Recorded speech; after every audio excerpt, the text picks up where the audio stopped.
I just want to come on really quickly and say that I am so relieved that I'm no longer a Democrat. I am breathing a sigh of relief this morning that I made it out in time to enjoy the second Trump go-around, because I missed the first one, okay? I was suffering from TDS, and I was also just asleep and out to lunch. I woke up and walked away from the Democrat Party in summer 2020, so I caught like the tail end of the Trump presidency. But this is my first time no longer being a Democrat, being on the right side of history, and also winning, right? Because it hasn't been a ton of winning the last 5 years. You know, we had Biden in office, we had COVID last for a very long time, especially here in Southern California, where we milked it for all it was worth. We've had prices continue to skyrocket, especially here in Southern California. And so now it finally feels like I'm awake, I'm paying attention, I'm on the right side of history, I'm not a Democrat, and also we're winning. This is a very quick PSA for all of the Trump voters who have now lost all of their liberal friends because they can't even stomach the sight of you. Welcome to the club. You're not alone, and there's a lot of us waiting to befriend you.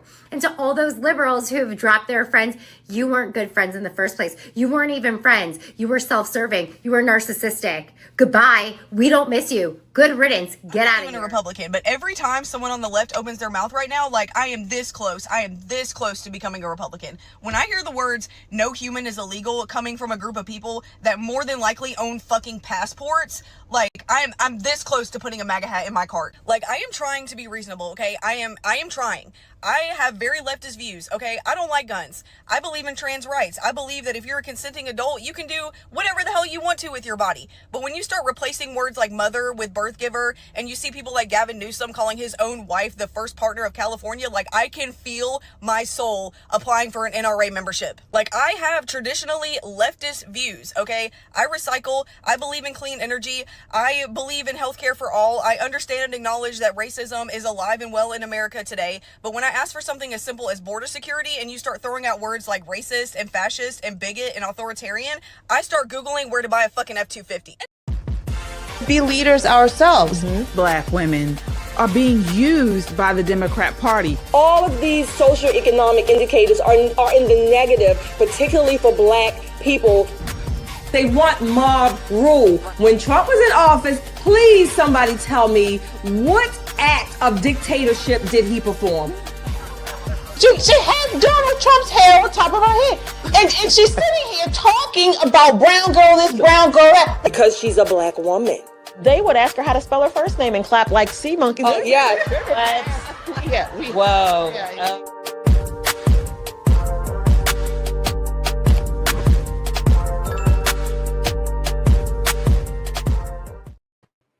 What's up, everybody? It is Wednesday, and it's time for Pop and Politics. I'm KJ. Let me introduce you to my co-hosts. Of course, we have Nicole Bennett. Hey, y'all. And Shelly E. Hi. All right, folks, we have so much to talk about tonight. I mean, of course, breaking news out, the Diddy trial verdict has in. We're talking about the big, beautiful bill in Congress.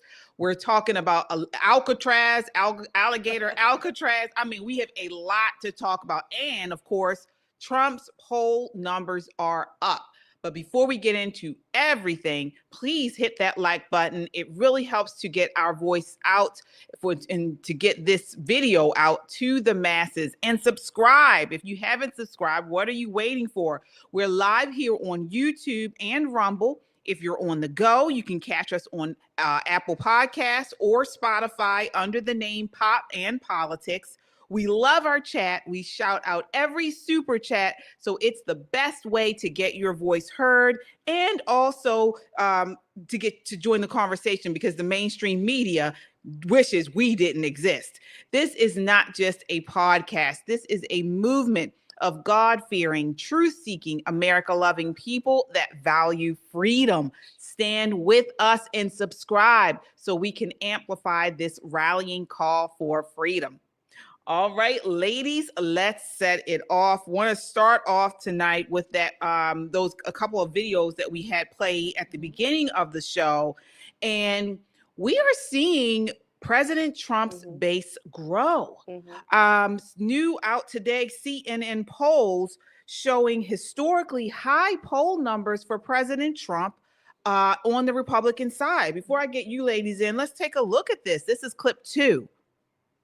Yeah, okay, so we're going to look at the strongly approved numbers. So this isn't just Republicans who like Donald Trump. This is Republicans who love Donald Trump, and he's up like a rocket. Look at this. In July 2017, the strongly approved was 53%. That's pretty good. But look at where he is now. 63% of Republicans strongly approve of the job that Donald Trump is doing about 5 months into his presidency. Republicans love Donald Trump the way that Americans love Disney World. The bottom line is 63%. That is a huge, huge base. And of course, it's just part of a Republican base in which about 90% of them overall approve of him, including the somewhat approves as well. I mean, every politician would like this number here, especially to see it go up. How about compared to other presidents who were Republicans? Yeah, it's history making. It's history making. What are we talking about here? So why don't we look back? We have all the presidents, Republican presidents, going back over the last 35, 36, 37 years. What are we talking about? GOP, who strongly approved 5 months in. Look at this. George H.W. Bush, Bush 41, 46%. Bush 43, 59. You see Trump, the first term, 53. But look at this, 63%. He beats all the other Republicans on the board here. And I was looking even back since Reagan. And get this, Donald Trump beats Ronald Reagan when it comes to the strongly approved 5 months. And of course, Reagan was coming off that high after that assassination attempt. Wow. So, Shelley, why are we seeing such strong poll numbers after it seemed like everybody was coming for President Trump on the left and right? Yeah. In 2 words, alpha male. That's what I think.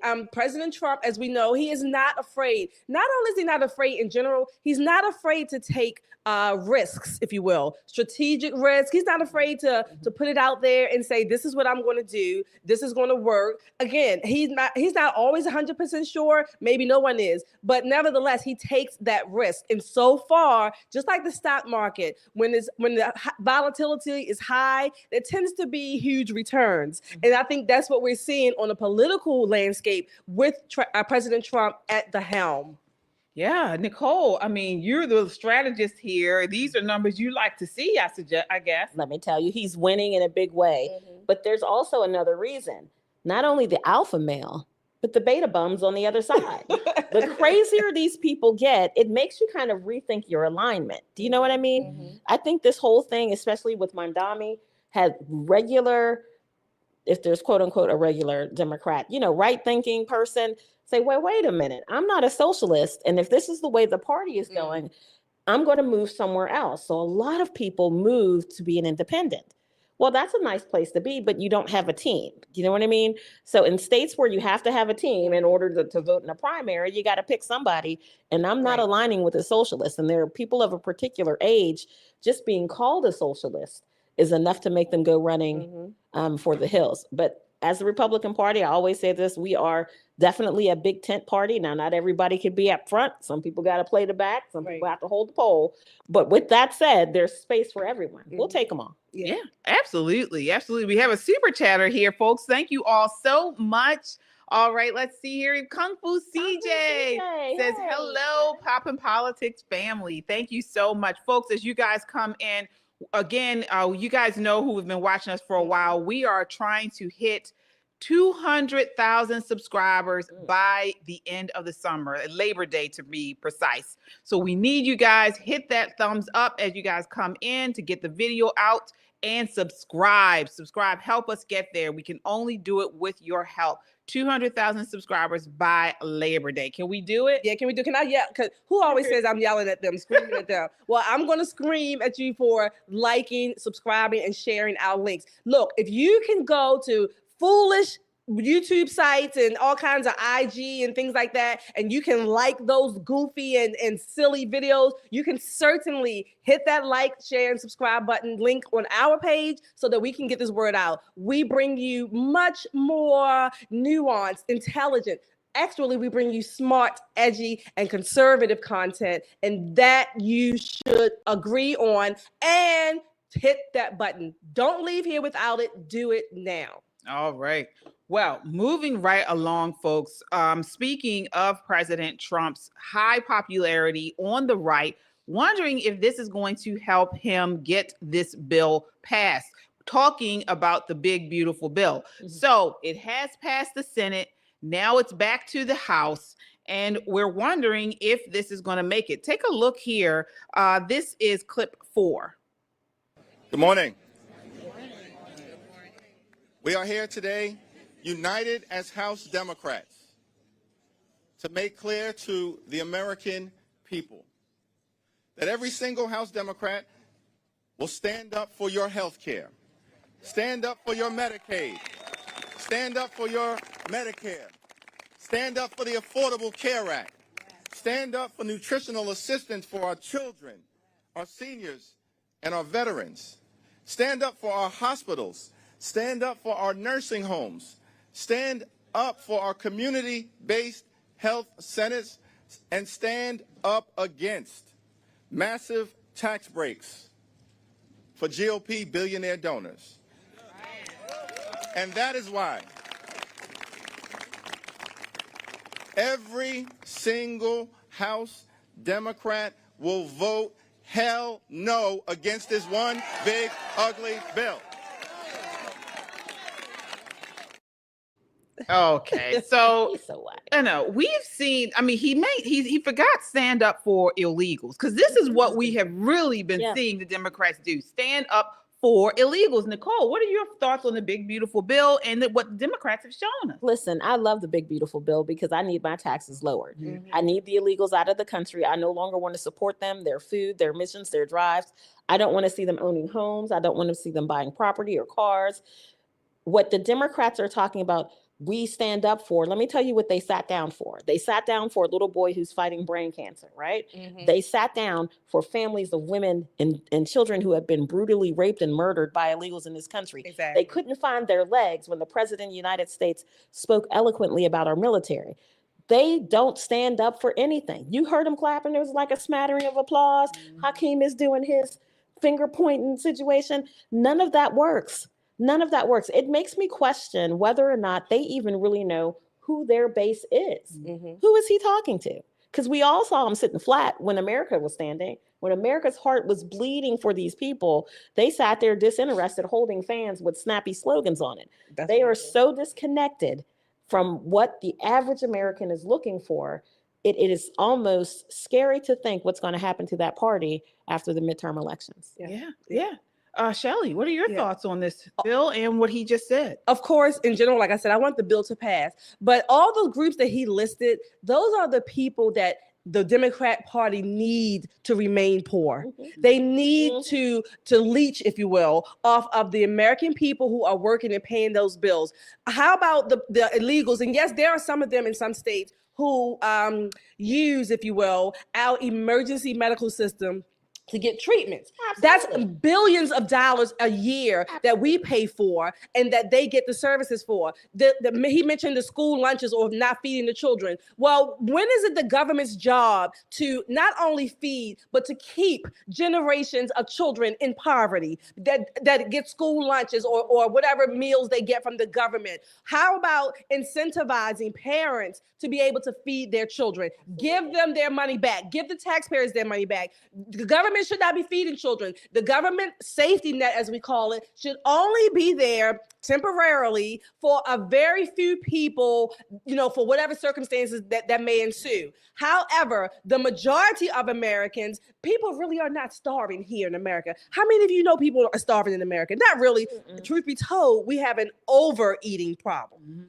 Hakeem Jeffries, the Democratic Party, and the ilks of his kind, they want to keep Americans poor and beholden to them so that they can always have that base to fall back on and to use to support them so that they can, it's a vicious cycle. It's almost like the hand that feeds you. It's a vicious cycle, but those groups of people will never get further along in this American dream. Yeah. I mean, folks, if you believe that this is what the Democrat Party is about, what they're about is keeping us on the government tits, hit that like button. And we got more for you. So the narrative that is being pushed right now from the Democrats is that this big, beautiful bill will take away Medicaid.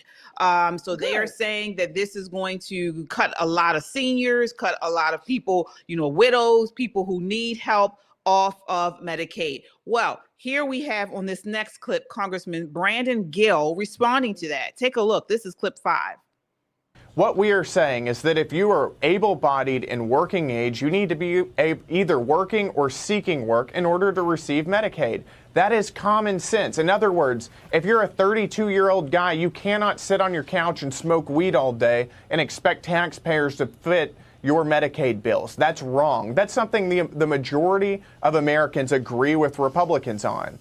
We're also saying that if you're an illegal alien and you shouldn't be in this country to begin with, you should be deported, you shouldn't be getting taxpayer-subsidized Medicaid. That's what we're looking at. We're looking at expanding eligibility checks so that whenever somebody shouldn't be on Medicaid anymore, that we take them off. These are the common sense solutions that we're putting into this big, beautiful bill. And these are the things that Democrats are against. Yeah, I mean, it doesn't get any clearer than that. And the Democrats are trying to paint this as a bill that is taking away from, not talking about what Congressman Gill was saying. Right. What are your thoughts there, Shelley? Again, look, how many of us, if you were not able to do something, we're told, oh, well, you just go without. Right. And because we're able-bodied. That's what we go without it until you're able to do whatever it is. You figure it out. Why should any American pay for healthy and able-bodied people to sit on their asses at home, twiddling the video games or whatever it is, because many of them are not out looking for jobs actively? Why would you? If you're going to be guaranteed an income, food stamps, whatever. Again, I always use this example because it drives me crazy every time I think about it. When I go to Wegmans and somebody in front of me pulls out an EBT card, I want to rip it out their hand. I do, because I want to rip it out of their hands. And these people, these are not people who may be in wheelchairs or bent over. These are healthy, able-bodied Americans, and they are proud to pull it out because you know why? After they pull out the EBT card and then they have to pay for the non-perishables, they pull out a credit card. There you go. They pull out a credit card. Yep. And it's a killer. And let me tell you why that kills me. Because when I'm at Wegmans or when I'm at any grocery store, it's after a hard day of work that I drove an hour to get to, sometimes 2.5 hours to get to. And then I get there, they've got on pajamas, flip-flops, a bonnet, looks like they just rolled out of bed. It's 7 o'clock in the evening. Really? Right. Really? And let me tell you, Brandon hit the nail on the head. The people who are going to be discharged from Medicaid and food stamps are people who should not have it in the first place. We did ourselves such a grave disservice during COVID when we allowed so many people to pile on. It's like taking candy back from a baby, putting toothpaste back in a tube. Damn near impossible without making a mess. So this is the solution to the mess. People aren't going to do better. Some folks aren't going to do better unless we give them the challenge.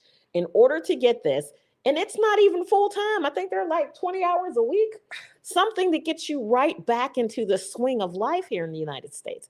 We cannot continue to make a nation full of lazy bums because that's what we're breeding. They forgot to mention even Bill Clinton had a welfare to work program. Yeah. Right. That was wasn't Bill Clinton a Democrat last time I checked? Listen, not by today's standards. By today's that's standards, true. he's Newt Gingrich. That's true. Yeah, I mean, and it's dignity in work. I mean, they are not helping anyone, especially able-bodied people, by just giving people a check, waiting for it to hit their bank account on some part of the month. It doesn't help them. No, it doesn't. And so this is supposed to be supplemental. It's not supposed to be total income replacement. And you have people that are using it that way. Come on, y'all. I want you to sound off in the chat. How many of us know people that are able-bodied, they have the right mind, they have the physical capabilities to work, and they are sitting at home collecting government assistance? It is not right. And I know people, if let that check, well, it used to be a check, let the electronic deposit not come when it's supposed to. They become super sleuths, okay? They become the greatest detective in life. They know how to call people. They know who they spoke with. They call in every 5 minutes, back to back to back. They're on hold for hours on end because this is what you have to deal with any government department. And they're tracking down that money. Exactly. But I'd like to think of what they say the government social service safety net should be more like a trampoline instead of a net, because nets people get caught in, right? You get down there, you get a leg or in my case, an ankle stuck in the net. What happens? You're stuck. Think more of a trampoline. It should be tight, crisp, enough help so that you can stand up, that you can bounce. I want a back hole to in the that next trampoline level. at some point. I want them to bounce through the hole and cut it off. That's enough. I want people, older people who need it, disabled people who need it, to get the help that they need to stand up. So that's the point. Get the help that they need. I agree with you, Hakeem, but to a certain point. We cannot have 20-somethings who are not disabled Exactly. sitting around waiting for, as you say, the digital to drop, right? For the money to hit their card. Then you see them in Walmart, they're buying, left and right and up and down, everything that one person can think of. Like, who are you feeding at your house?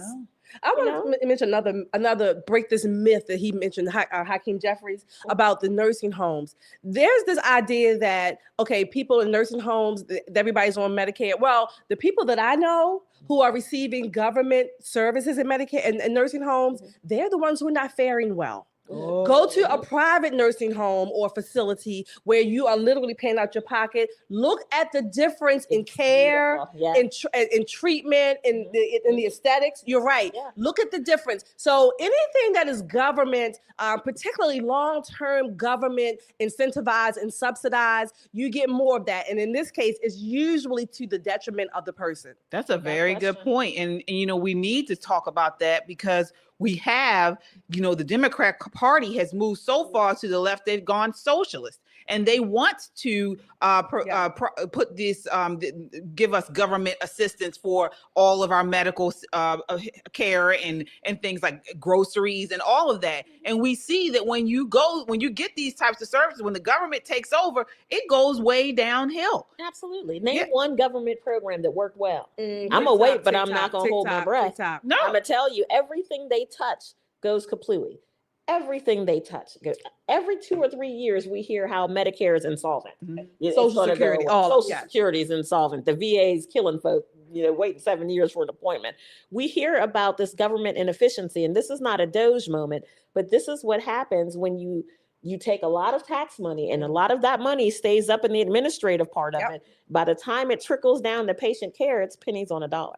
Yep. Well, not only are they the Democrats, spinning this as if Trump is taking everybody who needs it off of Medicaid, but now they're screaming, while they scream healthcare for all, the Department of Justice dropped a hammer on one of the biggest fraud operations in U.S. history. And guess what? It's not just greedy doctors and fake patients. It's foreign crime rings, AI identity theft, and Medicare being looted by billions. And yes, taxpayers like you and I are footing the bill. Take a look. This is clip 6. We are announcing today charges against 324 defendants for their alleged participation in healthcare fraud schemes involving approximately $14.6 billion in false claims submitted to Medicare, Medicaid, and other healthcare programs. In a takedown this large, I can't possibly describe all of the work that went into dismantling each scheme. Wow. 96 licensed medical professionals, cases spanning 50 federal districts and 12 state AGs. And I hope Sonny Hostin's husband is somewhere in there. 245 million seized, luxury cars, crypto, and cash. CMS prevented over $4 billion in fraudulent payments and suspended 205 providers. Folks, this is our money. This is taxpayers' money. It's being defrauded. Shelly, what are your thoughts? Forced fraud and coercion, we'll talk about that later, but this fraud, it's so massive. Look, people, if you don't understand this, you have to understand this. The more government has access to our funds, the more abuse is ripe. Not only that, it takes so much time for the government to catch up to this. Yes. And imagine in all those years, 5, 10, whatever the case may be, that we don't catch, and how much money is wasted and abused and misused. That's number one. I was looking at this case from the Justice Department site, these charges.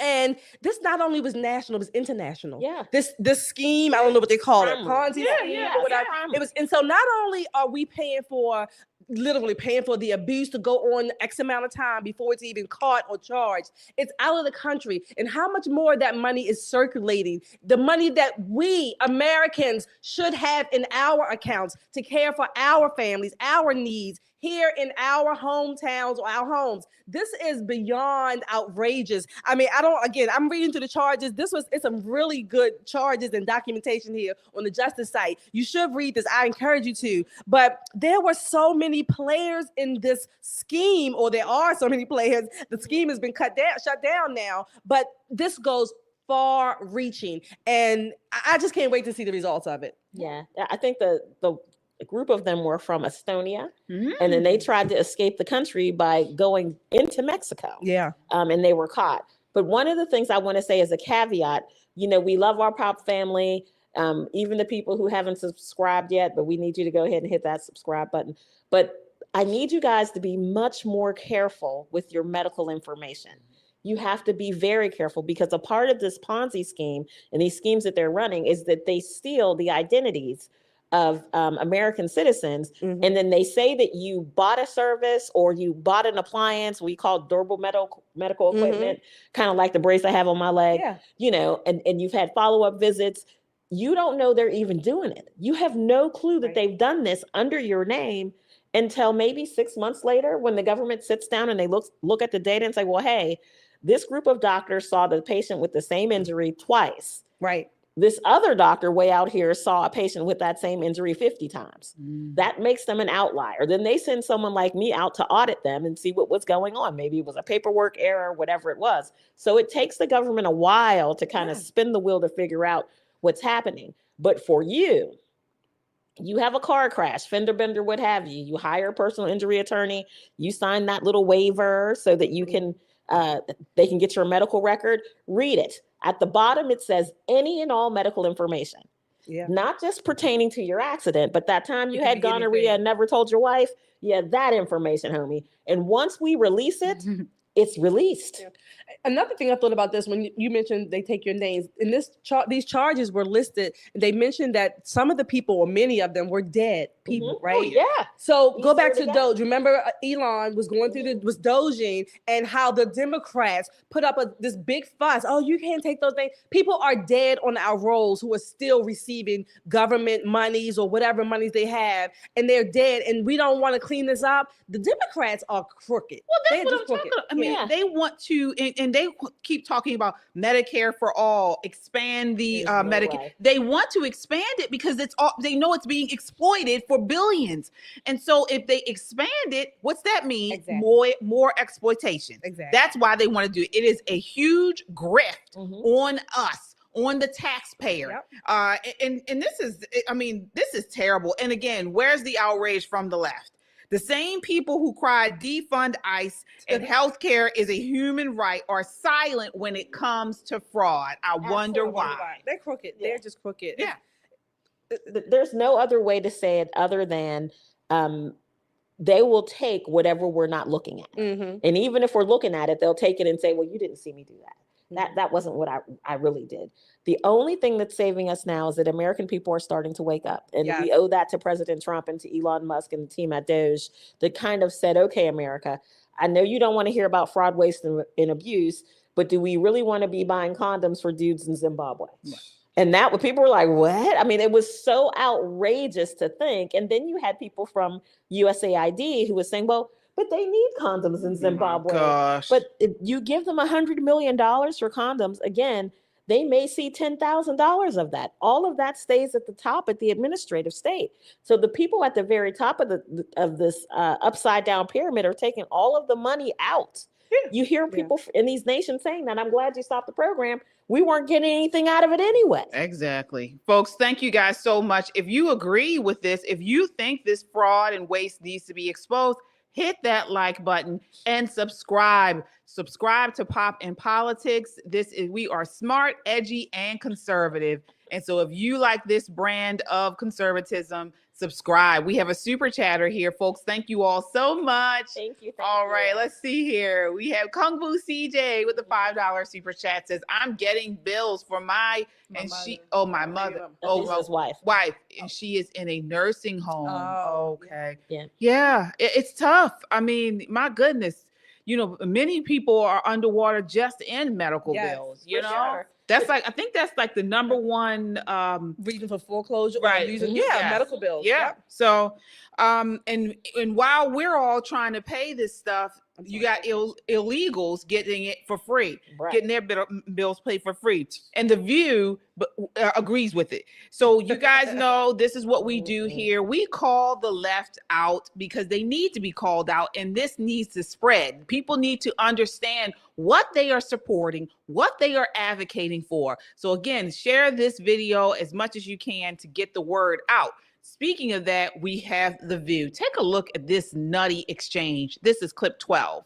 She's also falsely saying that immigrants are receiving Medicaid. They are not allowed to receive Medicaid. So this is how politicians will fool people who don't check their own facts and say, oh, this other thing is your problem, when no, that's not the problem. Clearly those people knew that she was not giving them correct information. They were I mean, I like when I hear people go, oh, hell no. Yeah. I like that. And to your point, Sarah, you know, undocumented people that are here, I'd rather not call people illegal because I don't think humanity is, you know, being a human being is illegal, but they're undocumented people that are here. They don't get social safety net programs, but they do pay into Social Security, and they do pay almost $1 billion into our social safety net programs. But what? Yes, illegals, I'm not afraid to say it, illegal immigrants can and do receive some social services, especially emergency health care and in certain state-funded programs. Absolutely. Shelley, what did you think about that? Well, the former federal fuck up has spoken up again. Is back. This is a lie. This is a mischaracterization, I guess. But they do. Not only do they receive some state-funded social services, they get education. They get school lunches. I don't know. The last time I checked, those were quote unquote free government services. Not to mention one of the biggest is the emergency medical services, because they typically will not have private insurance. They can receive services in our emergency room. Go to any emergency room, particularly in a large city, suburban area, and I bet you dimes to donuts, you're going to see many people there. What did she say? She didn't want to call them. What did she call them? Undocumented. Because no human is illegal. Yeah. What about the ones in the womb? Yeah, exactly. You want to kill them, right? They're human in a heartbeat. Yeah, they're human. But they're not telling the whole truth. They're characterizing only what they pay into if they were legal as the services that they can partake of. You should pay into our system. You're here illegally and you are using it. You are benefiting from the rest of us who are paying for it. You should pay every damn dime that you should into our services that you partake of. Yeah. Nicole, what are your thoughts on that exchange? Mind-blowing, but let me use their words so that they will understand. That's misinformation. Exactly. It's misinformation. Listen, I've been trying Where's to Corinne when you need her? On my Democrat, right? Right. It's misinformation. So when you're not telling the whole truth, it makes it still a lie, right? There is no proof, none whatsoever, that we can walk into any emergency room and see nothing but American citizens sitting there. Because I'm going to tell you, EMTALA, the law that requires us to see anybody who comes through that door, we need to stabilize. That's a federal law. We're not checking to see if they're documented or undocumented. If you're shot, we're going to save you. Exactly. If you're having a heart attack, we're going to save you. If you're birthing a baby, we're going to help you.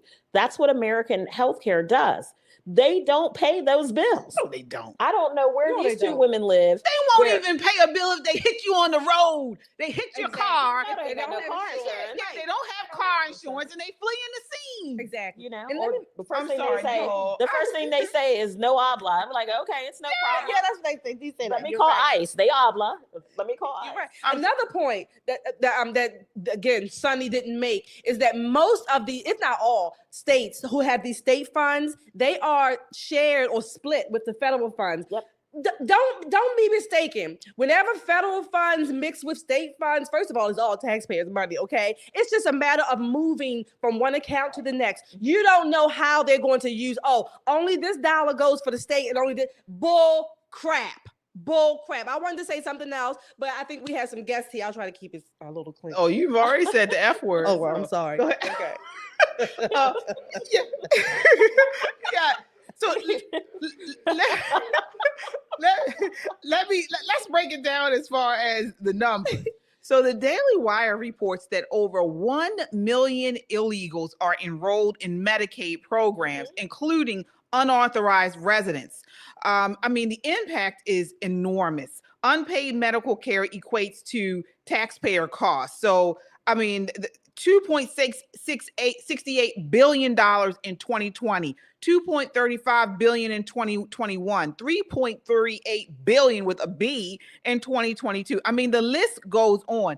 These are health and welfare programs for migrants, according to the Office of Refuge and Resettlement, that have been spent. So, folks, this is costing us. Costs us a fortune. And then you think about schools. Mm-hmm. How many counties, at least here in Maryland, had to build new schools? Like this burst of population.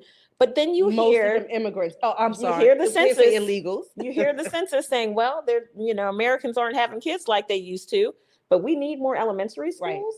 Right. Make the math work. Here's the problem that we're having. Our local elected officials will turn a blind eye to getting these kids registered in school for the federal dollars that come per each student.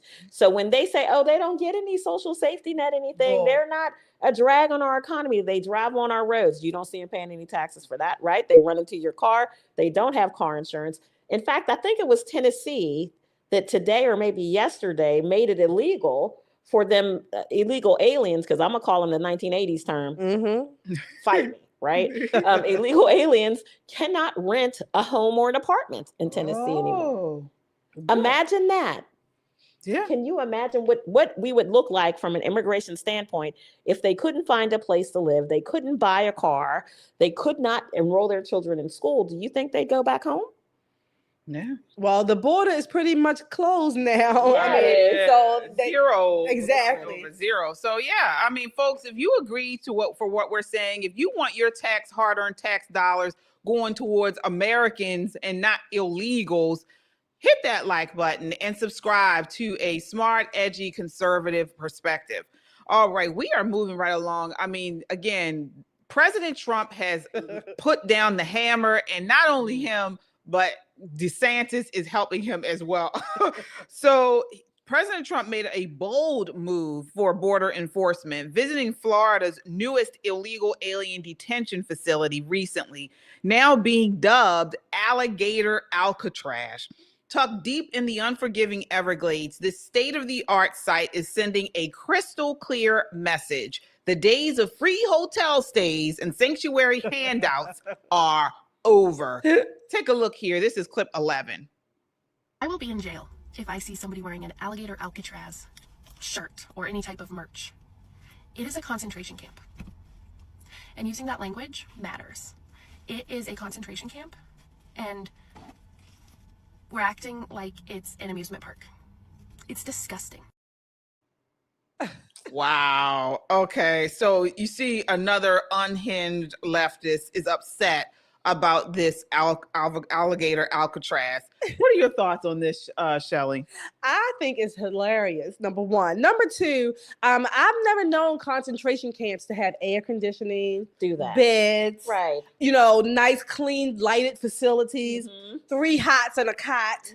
Never known concentration camps to have those. Never known concentration camps to have people who are by obligation, because they are the authorities, the officials, have to quote unquote safeguard even the prisoners to make sure they have health care, to make sure they're safe overall, that they're not harming each other. Never have I known any concentration camp to do that. So therefore, I say this: bring all the alligators and let's put the moat around it, and the moat. Is it the moat or moot? The moat.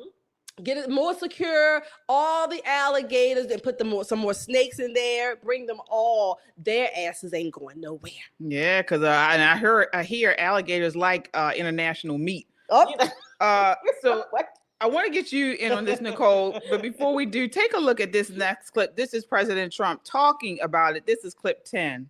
This is we're offering up our National Guard and other folks in Florida to be deputized to be immigration judges. We're working with the Department of Justice for the approvals. I'm sure Pam will approve. But then I'll have a National Guard judge advocate here.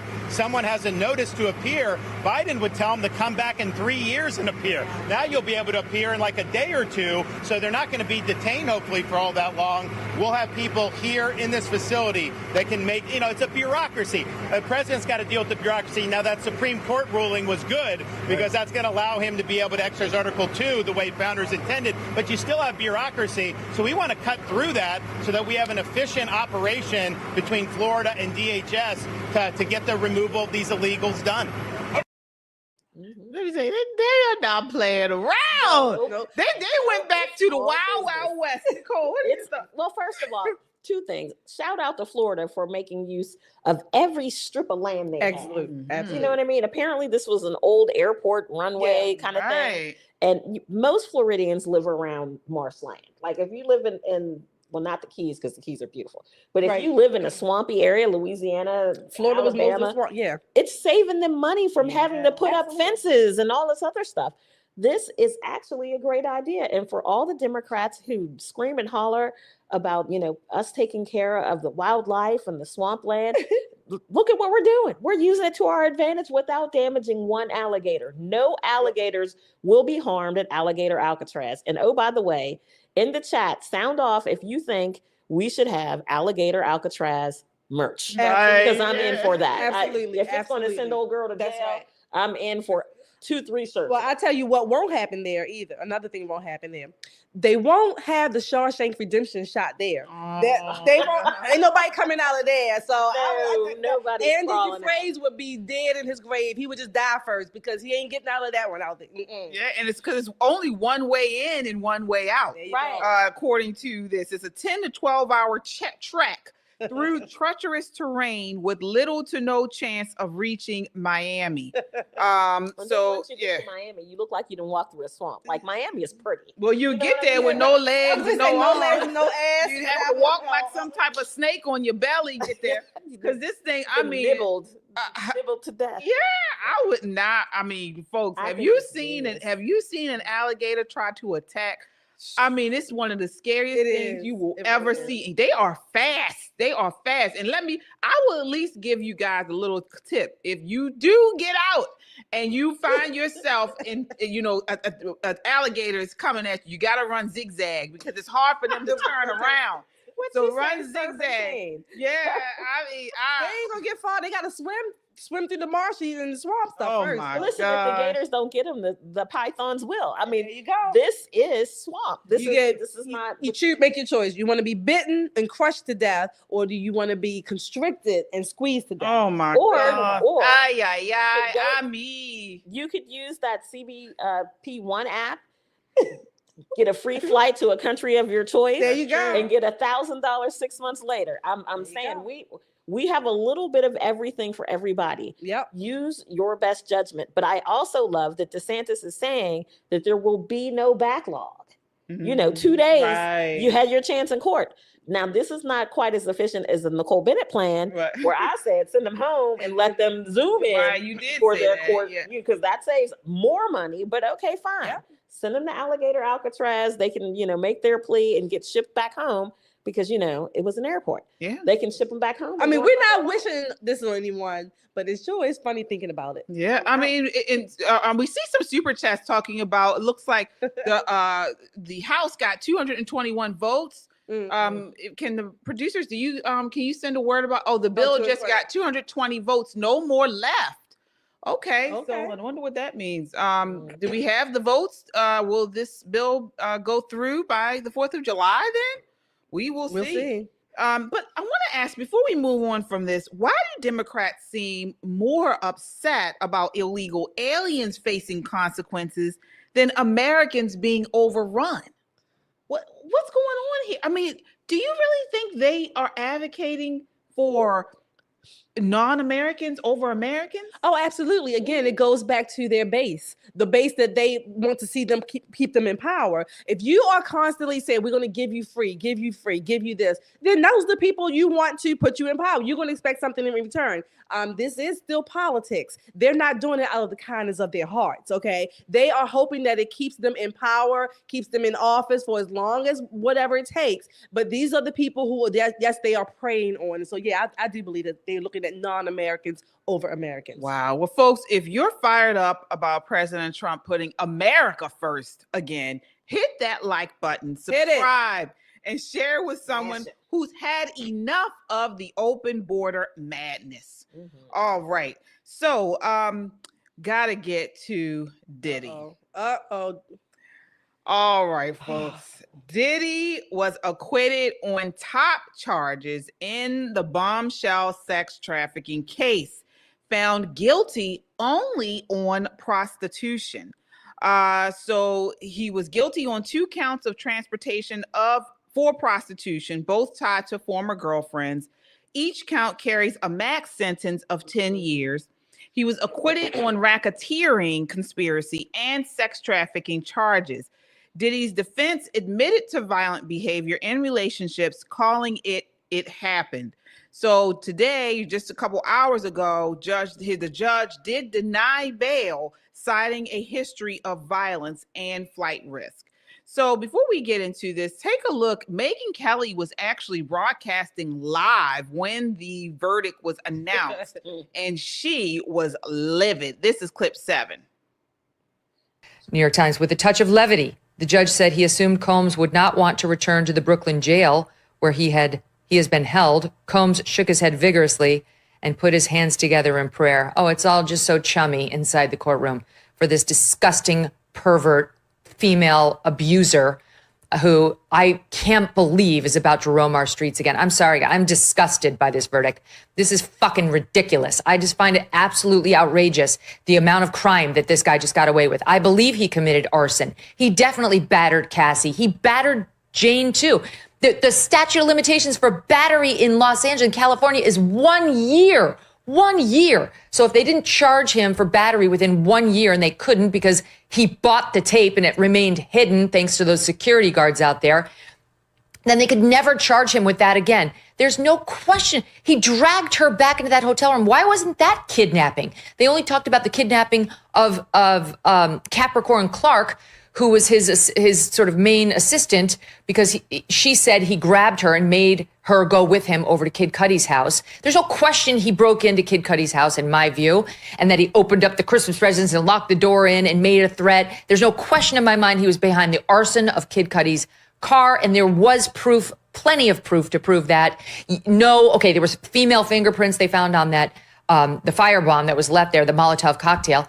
And the prosecution said there's no question he didn't do it himself, but he said, I'm going to bomb Kid Cudi's car. It's in writing. Cassie Ventura emailed her mother saying, oh my God, he's threatening to bomb his car. And 2 weeks later, it got bombed. Oh, gee, it was just some third party who also had, it's just like the proof was there. Yeah. The beatings, the threats that if they didn't go back into those rooms and get off with these male escorts, that they were going to get beaten. The testimony from that Daniel Phillip, who was the male escort, who heard Combs abusing Cassie behind the door. And she was screaming, I'm sorry, as he heard him slapping her. Get back out there. She came back out. She was shaking. She got back into the escort's lap, physically shaking. She was so scared to the point where that guy couldn't perform sexually because this was so horrifying to him. What in the actual F went on in there? All right. She was on fire. Mm-hmm. So we got to break it down. I want to get your response to the verdict, Shelley. What are your thoughts? Okay, so I'm going to start by saying, remember when I think the trial first started or he was charged? We were on a live where we had done a show. We were doing a show. And I made the comment, and I erroneously said, what if he's found innocent? And then I corrected. You all said, no, I said not guilty. I said, what if he's not found, guilty or whatever? And, everybody was like, well, no, I'm not going to say I knew. I always say there's a possibility because you never know what's going to be presented in the courtroom. You never know what's going to be defended or supported one way or the other. So this is why I always leave it open. Like it could go anyway. Now, back to Megan. While I agree with her in sentiment, those were not the charges that he was being charged with, Megan. I'm sorry. I mean, what you believe and what we all kind of know or have heard over the years, that's just it. I'm sorry. If we want to have a court of law, a system based on the law, then you only can prosecute him on the charges that were laid before the jury. And the jury had the final say, reasonable doubt, whatever the standard was. And this is what we have. Do I think he's scum? Absolutely. Do I think he was probably involved in those other cases or charges that Megan mentioned? I believe that too. But unfortunately, Diddy did whatever he did, and he might be done on 2 charges, but it's up in the air. Yeah. Nicole, what is your thoughts on the case? So I knew he was going to walk on those charges, maybe after the first day of testimony, because the prosecution, although they presented a very interesting case, a salacious case, had nothing to do with the charges that they brought against this man. If they were going to charge him with a domestic violence against his partner, slam dunk. Absolutely. Make no mistake. They're calling this one girl, Capricorn, his ex-girlfriend. He's still paying for her apartment. Right. So I don't know how your exes get down, but honey, it sounds like to me they're still intertwined. With all of that said, Megan's anger is rightful. I mean, she's pointing out some very serious facts, but that is not what this attorney general charged him with. The district attorney did not charge him with abuse. They did not charge him with any of these things that were easily proven. They threw the biggest charge they could find up against him and all of his money. And people said it then. Where's all of this RICO? Exactly. But the conspiracy of one, how does that work? You know? I mean, my thoughts on this are people are tired of whores. People are tired of these whores and because every woman in this situation, all of them were whores, and they were intertwined with what Diddy did, and the jury looked at it and said these whores are just as guilty as he is. And so I don't feel sorry for any of them. I really don't. As you mentioned, they continue to work and to be intertwined in all of Diddy's fame and fortune. People were continuing to take money. They were, getting the fame and the notoriety from his being close to him. Bills and paid, houses, exactly. cars, and so what we saw here, we're in a new day, folks. Now with social media, people have now been, before when things like this were happening, women were given the benefit of the doubt, because we are supposed to be the meeker. We're supposed to be weaker. We're supposed to be, just women, But now with social media, and you see people like Cardi B, you see all of these women talking about how they hold themselves out for men. They're going to use their bodies and get paid and get fame and things like that. Nobody believes these women anymore. They see what some of these women, a good portion of them, they will do anything for a price. They are being paid. They are property. And so when you sell yourself for the highest bid, you sell your body for fame, for money, your property, and they do with what they want with property. So honestly, I think Cassie, they had her testimony where she was calling somebody saying she was going to kill this man because he threatened to release tapes of her and these freak offs and so on. She was just involved with it as the rest of them. I don't feel sorry for any of these people. I think he was guilty. I think Cassie, all of them were guilty. All of them. And the way this ended was the way it ended. So, We have a super chat. I want to get the super chat. Thank you all so much. I see here. We have Kung Fu CJ says, "Is this political commentary or comedy show?" Okay. Well, put it like this. Okay, go ahead. Chadwick with the $5 super chat says, "Did he really walk? I thought they denied his bail until sentencing." Well, so they're saying that, according to these charges that were dropped and the charges that they were able to stick, it was a victory for the defense. Right. And so this is what it was so much a victory. People were celebrating outside the courthouse. Diddy's people. Take a look here. This is clip 8.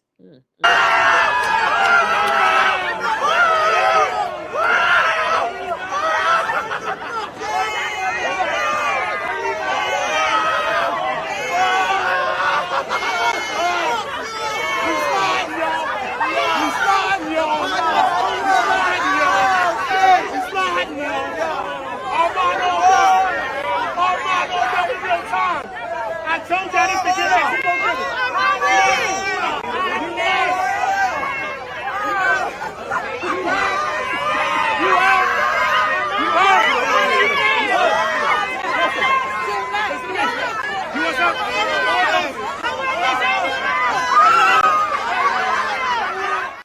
Woman. I know. That's her. Yeah. Okay, well, before I comment, I want to say this. All of you in the chat who have not hit that like, share, or subscribe, hit that button just like Diddy did Cassie. Oh, just hit it. my Oh gosh. Oh no! Hit it. You're terrible for that. You are terrible for that. Hit it like Diddy hit Cassie. Wow. That's number one. Number two, go and get some stock in Johnson's & Johnson's baby oil. Oh, no. I mean, go get some stock. No. Get some stock in, even for a year, whatever. Get some stock in Johnson's & Johnson, some Vaseline. Get the stock, because if you got people like this just buying it and wasting it, you want to reap some of those profits. You're going to know what Diddy's going to do when he gets out of jail, because he's already done almost a year. Mm-hmm. He's been locked up for about a year. They're saying that he may get 5 years, 4 years, federal time. You don't get any days off for federal time, or he may get some other alternative sentencing thing going on, because technically he doesn't have a record. And transportation of prostitutes, in the grand scheme of things, is not a lot. But with all of that said, Diddy's going to come out with Diddy brand baby oil. He's an entrepreneurial type of guy. And that's to be interesting to see how Hollywood, how the elite, the celebrity class, handle him now. Will he be embraced? Or will he be shunned by these folk? Did he turn over his party lists? That would be a thing. No, he didn't. But to the question about him having bail, or his bail was denied, part of that was because the judge or the sentencing people think that he could be a risk, a danger to society with all of his connections and some of the, whatever history he had. So that's part of the reason why, and possibly that he could be an escape risk. So he might abscond. Well, yeah, and they did say that. They said that he not so much of an escape risk, but like you mentioned, he could be a danger to society. And speaking of that, we have a clip here of his bodyguard who testified in the case talking about that. This is clip 9. If he does walk, though, would you already fear about reprisals against you just for speaking out? Would you be genuinely concerned about him coming after you? Is that one of the reasons you've left the country? Well, here's the thing, only thing I fear is God and my mom. And I made a promise to my mom that, I'm not gonna revert to an old lifestyle. And I know if he walks, I'm gonna be target number one, which is fine. I'm used to that. It's kind of exciting for me. Is that exciting, or is that slightly scary? Oh, no, it's definitely exciting, Pierce. Really? Yeah. So explain that, because in my world, I wouldn't find that exciting. Well, we come from different professions. Yes. In my profession, it's what we live for. Well, being someone's number one target. Absolutely. Really? So you see, this is a guy who was in that world. And he sounds to me just as deranged as Diddy, as the rest of them, Cassie, all of them. There are no victims here. There are no innocent. Thinking. I mean, you said you focus on the females being whores, but in some way we can call the men whores. Maybe I mean, all of them. Right. Yeah. I mean, because he sounds unbelievable to me. He sounds like he's making a mockery. It's like it's exciting. He's smiling. Maybe it is, because for them, for these type of people who come from a life of violence, he's ready. What he's basically saying is, let him come. The adrenaline, I guess. He's a thug. He's ready. He's saying, this is what I'm here. This is what I'm made of. Yeah. This is what I do. If he's coming for me, I'm going to be ready. No skin off of my back. It's just what I do. This is what he is. You can't say that when you got on dark sunglasses. Well, we know he's in the UK. It's right, all the way in England doing Piers Morgan. If this man had nothing to fear, then he wouldn't be making a big thing saying, if something happens to me, then it was Diddy. It's not like he went to a third world country or something. I mean, Diddy can get him in England. I mean, it ain't like he went far. But like he's on national TV. Right. They know international. Exactly. We're all of them, like you said, all of them to a degree or whatever, less or more are whores. But I also have problems with the women reaped whatever benefits they got, right? Financially, celebrity, whatever. But the men who were there, they allowed it to happen too. They reaped whatever too. I mean, the whole thing is disgusting. It's disgusting. Not just the abuse and making of whores or celebrities, whatever. It's just the fact that, again, Diddy did not have to abuse anybody. He had fame, talent in his own right, whatever money he was earning and making, going up and up the scale. Why do people, I guess it's a human nature, when you become or you have a certain level of power or you have attained, you begin to think more and more that you can just do what the hell you want to people without. But this comes with the program. I mean, this sort of lifestyle, drugs, alcohol, and I mean like heavy drug use, the cult-like sexual behavior. It is, it's bred violence and control and manipulation and just vulgarity. It's all baked into it. And when you have shown that you can be bought, that you are just, you are there to get fame and fortune, you lessen the value that you have. So, he doesn't care if he doesn't believe you have any value, he's going to treat you like a piece of, I guess so. Nothing. They're interchangeable. They're like Barbie dolls. Yeah. You can take the head off of one and put it on another one, put this leg on. The problem that I see is it's not just Diddy. It wasn't just R. Kelly. That entire industry. Oh, yeah. Right. That entire industry needs an enema. They're so full of foolishness, but there we go. See, look at me. I caught myself. So full of foolishness, and they degrade each other in ways that seem so depraved to the rest of us. Right. But you see these young women coming up and they think, man, I want to ride in a Bugatti. I want this guy to buy me an Hermes bag. And all I have to do is let him do whatever he wants for however long he wants. I want him to fly me out. I want him to do all of this. And it's like, or you could live a decent life and fly your own self out, right? Right. I mean, have a good time without selling your soul. Exactly. I mean, Cassie, okay, she tried her singing career for a little bit. She wasn't a great singer. She was a model for a little bit, but she wanted more. Right. And so she attached herself to strong men, and she was willing to do whatever it takes to get this lifestyle. We all know women like this.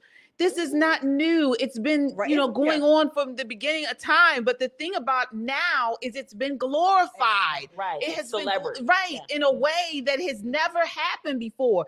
These women are no longer in the shadows. Right. They are on TV. They are on social media glorifying this. So now you have teenagers and young people who want this is what they want to be like. They want to be like Cardi B. They want to be like Miami. What is her name? Young Miami. Yeah.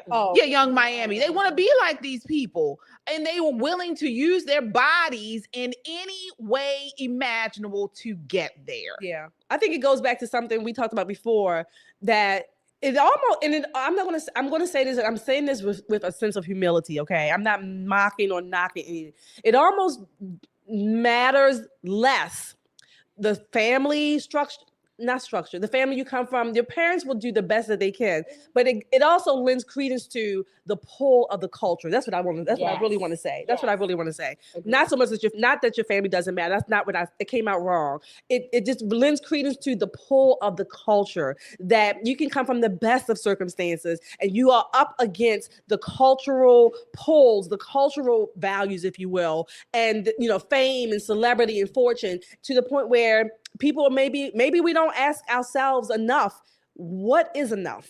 I don't know. I'm just a thought question. I think it does. I actually think family does matter. Yeah. I think that a lot of times, these new generations, they are raising children online, with the TV and these ghetto TV shows, and so then young people believe that is what you ascribe to. Right. So this is what we're getting, but you have other households who turn the TV off, get a book. They don't glorify that type of lifestyle. It's more of a balance. Yeah, Yes, and that's what we need to balance. more But of. when Cardi B first started dating her former husband Offset, she talked about how she stopped her menstrual cycle so she could have sex with him on their date, because it was important to her to have sex with him because she really, really liked him. What do you mean she stopped her menstrual cycle? So she used that old wives' tale with the gelatin. But let me tell you what happened. We had an overrun of parents bringing their daughters in with all kind of BV and whatnot, because they actually went online and Googled how to stop your menstrual cycle with gelatin. I don't understand. Right? What do you mean with gelatin? It's a chemical in Jello or gelatin. I forget what it is. Jello. Gelatin. Yes. Anything with gelatin in it, and you basically insert it. Wow. So it's some kind of, I forget what the chemical is, but it's a chemical, purportedly, it will stop your cycle for temporarily. Right. So you can have sex with Offset so he can marry you and cheat on you with every available woman. Okay. I mean, this is a little bit more biology, but think of the sponge or the diaphragm. You put that gel on it. It's a method. So it has like non-oxynol 9 on it. Non-oxynol 9. It's a spermicide, but it has a gelatin property. The lubricant. So it'll stay. KJ is looking at us like, say what now?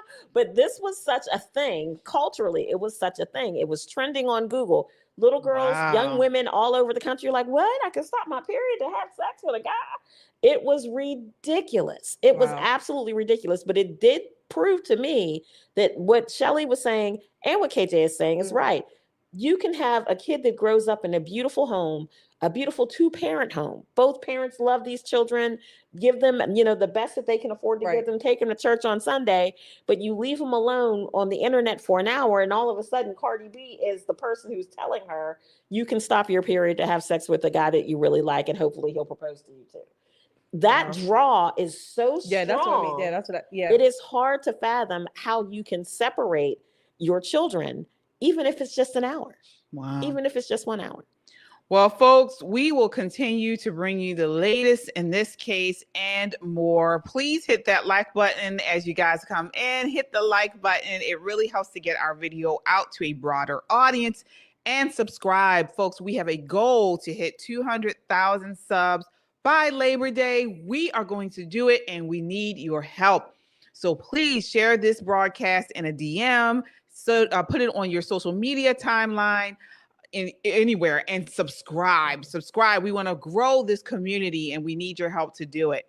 So this does it for us tonight. Final thoughts, ladies. We'll start with you, Nicole. Listen, we are getting so close to Independence Day. Oh, right. So very excited. Wait, before you go, that's what I was going to ask you guys. So yes, 4th of July is here. Mm-hmm.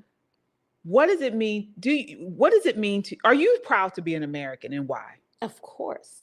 Listen, being born in America is a blessing. It's a privilege to be swaddled in the stars and stripes, to have your birthright cemented by God's grace.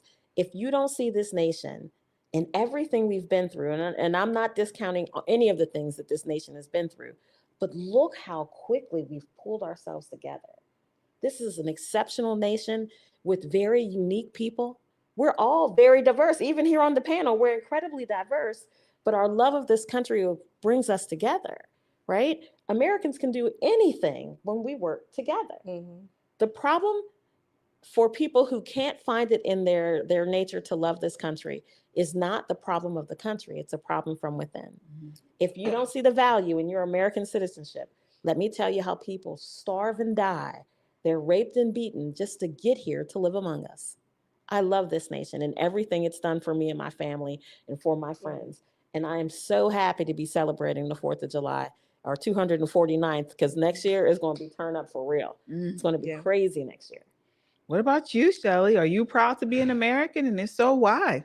I am not only proud, I am grateful. You all know what I say. I'm a Native American. I was born here. So this is my country. Not only did I have the honor and the privilege to serve in the military, this is the best country anywhere. Even when I travel, I've told you all this before too, I love having my passport stamped or it says U.S. America or U.S. passport. I love it. I love it. I love it. And I love going to other countries, but I love coming home. Absolutely. This country is the best place for any possibility, opportunity that you can think of. You can breed that opportunity here. You can grow it, fertilize it, get people to buy into that particular idea, whatever it is you want. This is the place to do it. There's no other country like it. Do we have our faults? Do we have our, our downtrodden things? Yes, we do. But there's no other country where you have the opportunity and the chance to come up from that, to grow up from whatever, your history may have been.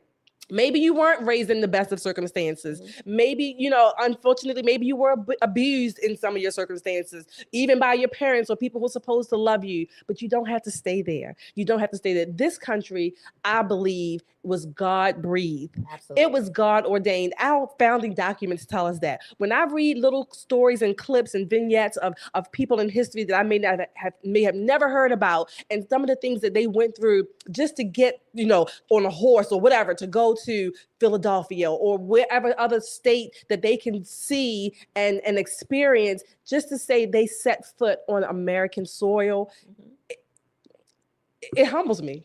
It humbles me. No other country are you able to do that and say that about. Do other people love their countries? Sure, and they should. They should. Italy first, France first, if you're a Frenchman or if you're an Italian. But America is the greatest country. Again, the God-ordained, God-breathed. We as a people, we are the only country that the people have the control, and the government is subject to us. I know it doesn't look like that a lot or in a lot of ways, but that's the truth. The people are the ones in charge. We're not subjects. We're not serfs. We're not servants. We don't bow to our president. We don't have to, curtsy and only drink tea with your fingers sticking out. Hell freaking no. This is America. This is my land. As Langston Hughes says, I too sing America. Yeah. Amen. Absolutely. Same here. I echo both of you ladies. I am a proud American. My ancestors built this country, whether they were free or slave. They built it. Their blood, sweat, and tears built this country, built this nation. And I am so proud to be an American. And just as Shelley said, we as Americans this was a country created on the spirit of God, on the spirit that our rights come from him. And so as we are Americans, we are also, as Bible believers, daughters and sons of the ultimate King. And that is why I love this country so much. Absolutely. Because of the roots from the Bible, from the God-given Judeo-Christian path. That is why I love this country. And so as we celebrate 4th of July on Friday, I want everyone to kind of just meditate on that, why you're here, and how this is such a great country and what you can do to make it better. No matter the president, because just like Shelley said, it's we the people that are in charge. So no matter whether it's Republican or Democrat, we should still love our country. Absolutely. And we should work towards making it better. So with that said, folks, that does it for us tonight. Make sure you check me out tomorrow on @KJ Christian Conservative. We provide you a biblical perspective, Christian conservative perspective on the latest trends and hot topics. Then we have Saturday, we have @Just the Guys podcast.